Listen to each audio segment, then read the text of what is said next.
Hey, this is Andrew Holenchuk with the Sims Real Estate Group, powered by EXP.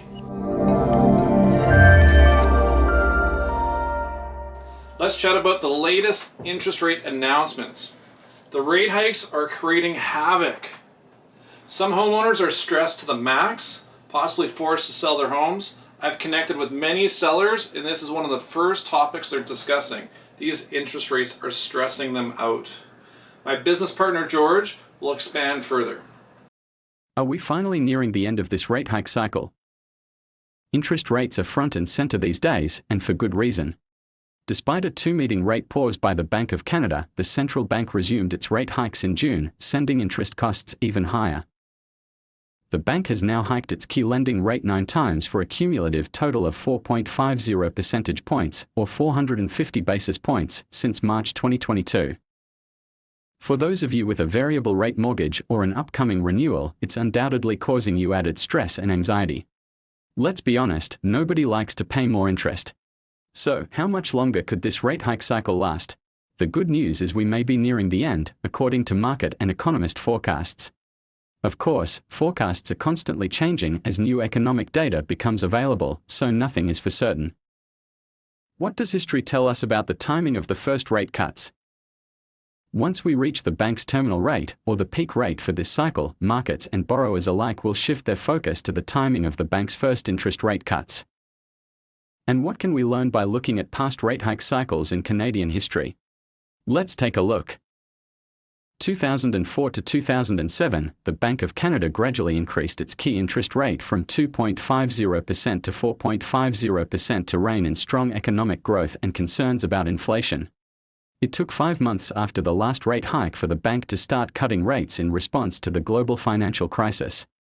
The rate cuts continued until 2009, bringing the interest rate down to 0.25%.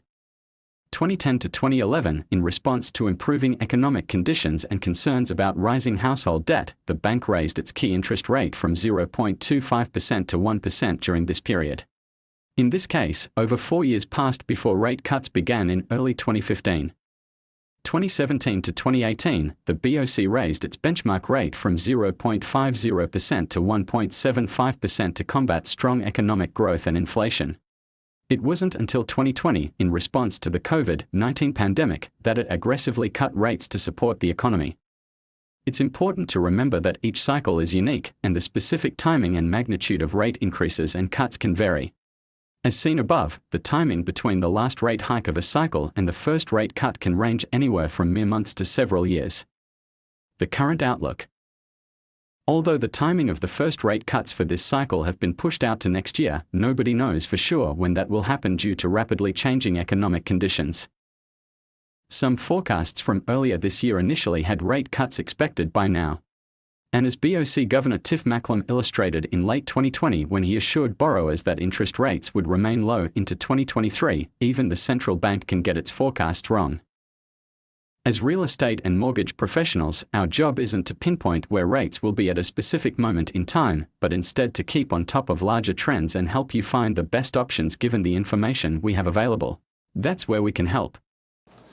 So, if you're concerned about rising interest rate costs or worried about an upcoming renewal, looking to buy or sell, please don't hesitate to contact me or my entire team so we can review the best solutions for you. We are 100% in your corner each step of the way. So don't forget to like and subscribe. Please comment. What are your thoughts about these interest rates, these hikes, and how this is impacting you? Have an amazing day and stay tuned for more content. Bye for now.